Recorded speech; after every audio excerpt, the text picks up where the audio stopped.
Tatlo ang arestado matapos salakayin ang isang drug den sa Zamboanga, Sibugay. Sa Cagayan de Oro City naman, huli ang isang lalaking nagtangkang magnakaw.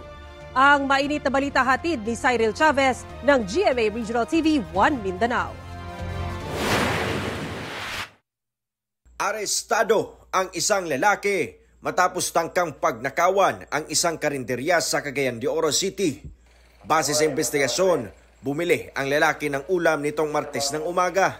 So, gita man niya na may oportunidad na nihawa kadali ang tag-iya sa puan, nanghugas og plato, then naraman po ang cellphone, visible ra, so salisig yun ang iyang modus. Nakita siya ng tindera na humingi ng tulong. Agad nahuli ang sospek na tatakas na sana sakay ng kanyang motor. Ayon sa sospek, nagawa lang niya ang krimen para sa panghanda sana sa birthday ng kanyang anak. Nahaharap ang sospek sa reklamong theft. Huli ng PIDEA Zamboanga, Sibugay ang tatlong lalaki sa isang drug den sa bayan ng Ipil. Kumpiskado ang pinaniniwalaang shabu na nagkakahalaga ng 81,600 pesos at ibang drug paraphernalia. Nasagip naman sa operasyon ang isang lalaking 17 taong gulang. Nahaharap ang tatlong sospek sa reklamong paglabag sa RA 9165 o Comprehensive Dangerous Drugs Act. Wala silang pahayag. Pinagtulungan ng mga otoridad na ilabas ang isang kotse sa nasusunog na bahay sa Cordova, Cebu.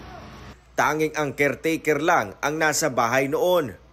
Kwento niya, nakahiga siya sa kanyang kwarto nang makarinig ng ingay sa ibaba.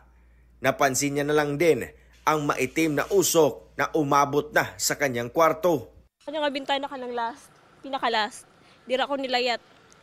Silbi duha ka layat kay diha sa silbi dira sa hatop una dayon dira sa ubos.